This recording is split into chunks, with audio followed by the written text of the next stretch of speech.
Alrighty. Welcome everyone. Keep tuning in. Comments is for people that want to vent.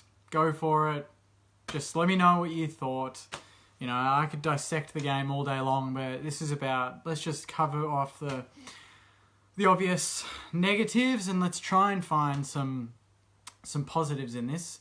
I'm not really sure where it is. The one thing in my head that just kills me is that last year we lost by 41 points and this year we have a way better team.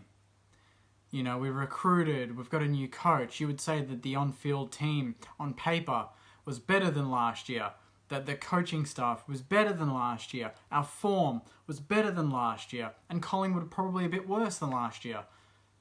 And we lost by, or did we lose by, yeah, we lost by 44. We lost by 41 last year under Richo. We lost by more. Really frustrating, guys. I was looking forward to this game all week. You know, this was the ultimate test. A lot of people build this as match of the round. They actually talked it up. They talked us up. When was the last time we were in a match of the round? You know, when people, let alone, you know, against any team, against Collingwood, you know, people actually thought this was going to be a really close contest. And, you know, we opened well, Butler kicking an early goal. But really from that point on, it was so ridiculously easy for Collingwood all over the ground. The amount of uncontested chips into the middle, Pendlebury just being able to do a 360 to look at his options, you know, the pressure you know, from the number one pressure team in the comp being us, that was, that was unacceptable. That was terrible. Gresham, I think, probably got the most disposals for us, and I don't want to grill a specific player because that's not what I'm all about. This is, you know, a bigger picture than one player. But for a guy that got so much of the ball today, really let us down with his ball use. He hacked it. He tried to do too much, and it hurt us. And, you know, Rowan Marshall and Paddy Ryder against Grundy, that didn't work. John O'Marsh coming in, although he kicked a really good goal from outside 50, didn't really do the job for me. You know, a Webster or a Battle could have been better. I'm trying to think of some positives now. Max King did well. I think he kicked his goal. He took a few really good grabs, particularly that one that resulted in the goal where he took on 3 Collingwood players and took a great mark. But when you look at it, you're thinking, you know, Dan Hanbury, what did he do? Brad Hill. You know, Brad Hill, out of all of the recruits, you know, we were so stoked to have him, and I absolutely love having Brad Hill in the team, but I would have thought, you know, being on the big MCG surface, all of that space in the world, it would have been a benefit for him to break the lines, and not once did he even look like he wanted to, you know, I think he only took a player on right at the end of the game, you know, when the game was done. When the game's there to be taken, that's when we should be taking the game on, and we went back into our shell. We played intimidated, you know, that's the easy way to summarise this, is we got scared of Collingwood. We let Collingwood dictate the game. We didn't go to them like I thought Ratton would gear us up to do and get in their face, take the game on, make them feel uncomfortable about playing us. A lot of Collingwood fans all week were really worried about playing us. You know, I've spoken to so many during the week saying, you know, we need to be on our game to win. And to be fair, Collingwood were brilliant, but we were so far from the team that played last week. It really pisses me off. I'm the first person to say, you know, yeah, they're a better team, they beat us, that was it. But it's more the method we went about it. It wasn't what we did last week. It was a completely different game plan. And if, you know, I'm happy to lose. I'm happy to lose looking at the team and seeing, okay, yeah, we tried our best, we played our way, and it just wasn't good enough on the day. But we can see something.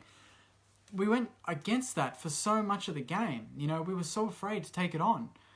You know, I thought Dougal Howard did some really nice things, but then again, he also did some really stupid things. There were 2 goals or 2 shots on goal that resulted in him mistiming his jump. And I don't know how many people remember this, but there was a few times where the ball's coming, he's gone, he's timed it perfectly, and he's basically just taken an easy mark. So, it really, the players just weren't on today. You know, I thought Ben Long played an iffy game. Hunter Clark did some nice things, but not enough. I thought Wilkie was quiet. Carlisle. Jake Carlisle. He looked slow. He looked lethargic. He did a few decent things, but there were so many ground balls that, I was terrified of whoever was matched up on him, that they were going to run rings around him and run into an open goal. And there were so many open goals that Collingwood kicked just from their handball game was so good that they were just able to cut through our midfield and open up the game and take us apart. Our forward structure was all over the place. I thought Loney had a bit of a mare. I thought Nick Hind was non-existent. I actually thought, I'll give one, Ben Patton, I thought he was really good. I thought he handled himself really well on the back line.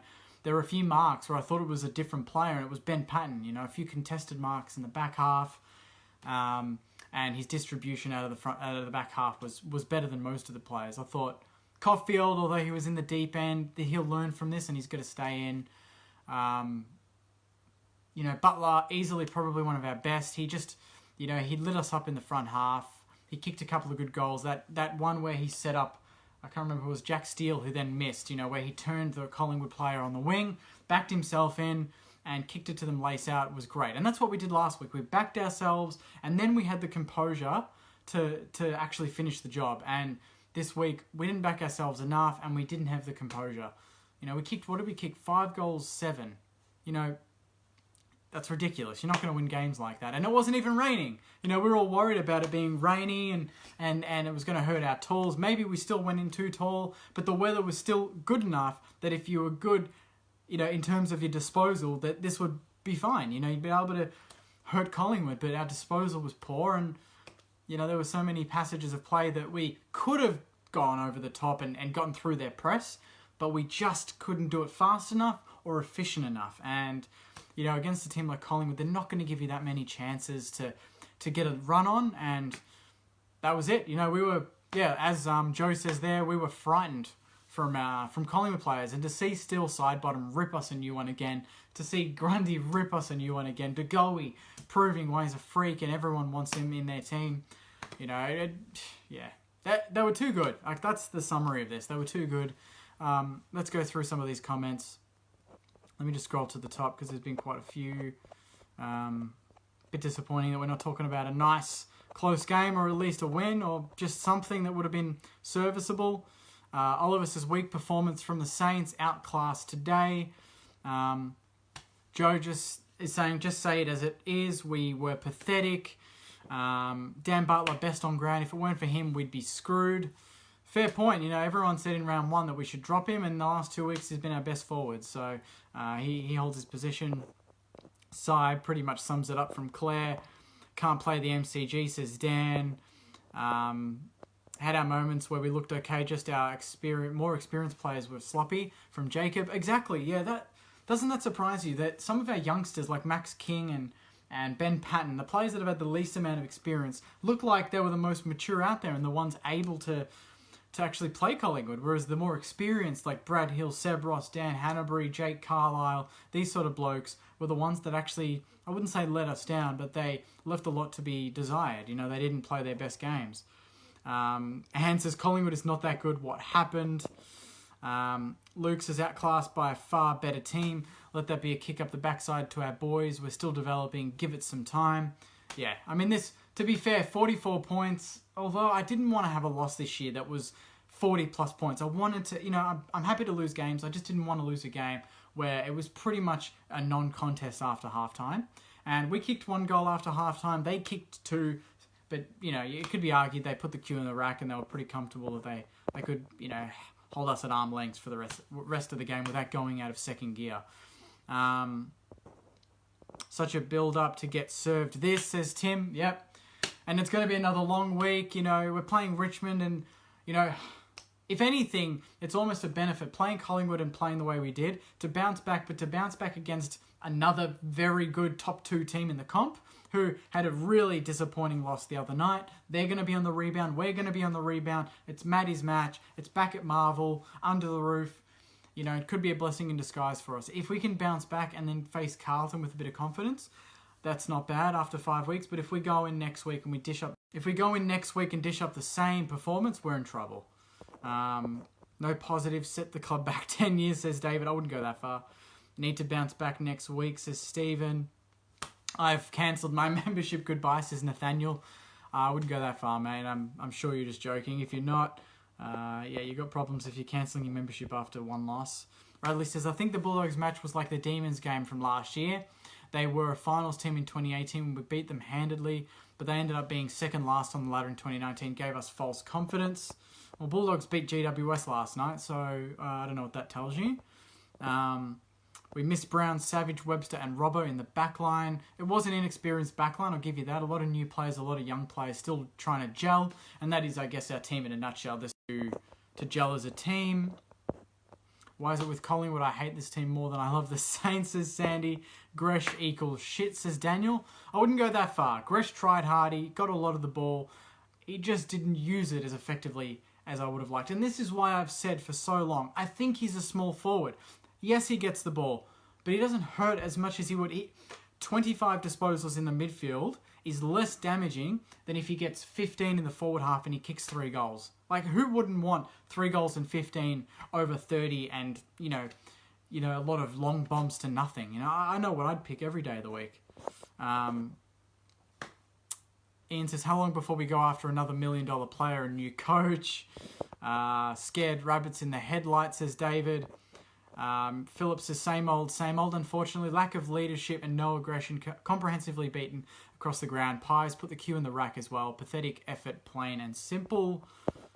Max King, once he holds those marks, can actually make some difference for us, says Radley. I agree with that. He was one of the rare shining lights. Zach Jones was quiet. You know, I haven't even mentioned his name.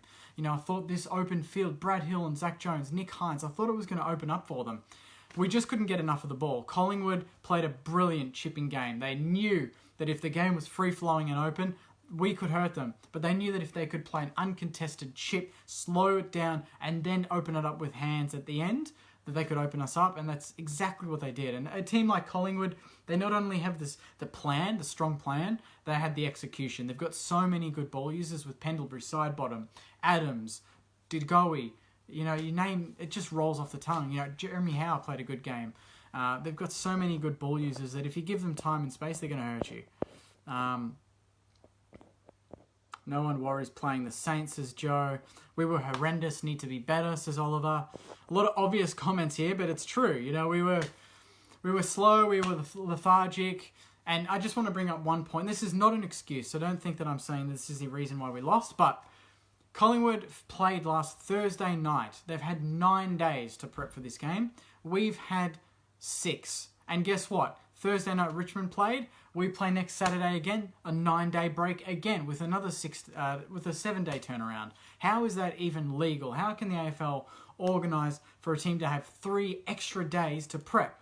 It's ridiculous. I know we're not travelling, but 3 extra days recovery to prep, to prepare for a game like this. We looked slow. Maybe another 2 days of rest would have been a huge benefit. Who knows? But it's not an excuse. We were poor in other aspects of the game. But I'm just saying that that is definitely an advantage, having a 9-day break over 6. Obviously, you know, that benefits in a game like AFL that's so heavy on fitness. What do we got? No forward structure, says Ryan. Poor bloke Patton, stranded alone in defence. I agree. He held his head high. He was the one shining light, along with Max King for me. We got bashed up by a bigger and powerful team, says Russell. That's annoying. We brought in so many mature players. Dan Butler, Zach Jones, Brad Hill, even Dougal Howard. Mature bodies that can hang that they were bigger and stronger. I don't see that. Jeez, weak as piss, says Tony. Ross, yeah, let's not even go there. Hanbury, not good. Tigers will thrash us next week, says Ryan. I'm not going to go that far. This is just another, I guess it's another learning curve for us. We've had a game where we should have, won in round 1. We smashed it in round 2, and we had a pretty comprehensive loss in round 3. So in 3 weeks, although months apart, rounds 1 and 2, we've had an experience in all kinds. A close loss, a big win, a big loss. Next up, who knows? It could be a close win. We don't know. we're playing Richmond. We know that the guys are going to be taking this seriously, because if you don't take Richmond seriously, you're going to get hammered. And they're coming off the rebound, so there's no daunting prospect in football than playing Richmond, who have come off a rare thrashing. Caulfield has no composure at all, went around the footy. He'll get that. You know, Hunter Clark didn't once upon a time. Now he's got a lot of composure on both sides of his feet and his hands. You need to give them time. You can't... You know in your best 22 going into 2021 that Nick Caulfields are in the team. So you can't drop him to bring in, you know, say a Jimmy Webster or Dylan Robertson. Although they're good players, I don't think that they're in our next premiership team. I don't think so. Matt says, dead set shit hours. If we want to try and make the top 8, we need to play football and win games. That was disgusting. Thank God I'm not a member. Good point about the rest. I reckon we could have been closer. How will we go against the Tigers, says Nick. You know, who knows? Who knows? Stop making excuses, says Tony. Tony, mate, don't piss me off. That's not an excuse. It's a fact. There is 6 days versus 9. You tell me that that doesn't have any sort of an effect. It's not an excuse, but I'm saying it was a factor. If we had better execution today, it wouldn't have been a factor. But when your execution is down, you look fatigued. They ran you off your legs. There's so many things. That little thing can make a big difference. It's not an excuse though. Collingwood had too much run for us. Adam says, disappointed was we lacked leadership and hard bodies through the midfield. Looked so one-dimensional going forward, although credit where credit is due to Collingwood. They played a great game. Good comment. And that is it. I reckon there's not much point talking, guys. This is just one of those losses that, who knows, maybe we needed to have it. Maybe it was the wake-up call we needed. I was hoping we didn't need a damn wake-up call in round 3. It's too early for a wake-up call, but, you know, we lost to a very good team today. We lost to a team that's premiership favourites right now. And, you know, I don't know. I mean, we'll learn more from this team. You know, we're going to learn more from how we respond to this against Richmond than this game on its own, if that makes sense. We need to see how mentally tough this team is coming back and playing another top team. And it's going to be a fierce contest. Richmond off a bad loss, us off a bad loss. I was hoping this wouldn't be so soon in the season, but players like Max King, Hunter Clark, a lot of our inexperienced players learnt a lot from today, and even the experienced players like the Brad Hills and Zach Joneses playing against superstars that, you know, you've got to put in every week. It wasn't just going to happen this week, and I have a feeling that some players, I don't know, a little bit, they thought, 44 points, not a great result. But considering it was, I think, 38 at halftime, to only lose the second half by 6 points is okay. This could have blown out to a 10, 15 goal loss, and it didn't. And on years gone by, this could have been a bad loss, but it wasn't. So I don't know if that's sort of a positive. The last quarter was okay. We held them at our chances, but it's hard to tell when, you know, Collingwood could have just been playing to milk the clock and not get any injuries. But that is round 3. You know, fuck that. Another week now, we've just got to be mulling over it. It's going to be shit. I was hoping to have another week like last week, posting positive posts every day. You know, how good was this player? How good was that player? Let's get up for Collingwood. And it could have bucked the trend. You know, as a Saints fan, you get your hopes up, and then by the time they go, you know, your hope gets up, something crashes it down. And I was hoping this week could be that changing of the guard where the hope's growing, and then we break through it and we continue. And, you know, it could have been something special, but Collingwood put us in our place, and all credit to them. They were very good, and we weren't good enough. But hopefully from these losses, we actually learned something. And I know that, you know, just looking at Brett Ratton at halftime, how he spoke to the team on the field, and then obviously post-game where he just sat in the box and was really, really annoyed, and he looked like he had a lot of thoughts in his head. Hopefully this week, you know, he's going to give it to the players on the track, and we prep really well for Richmond. And, you know, no doubt, you know, players as we make during the week. But until then, guys, you know, try not to be too negative on the club. It's one loss against a very good team. I'm hoping we bounce back next week.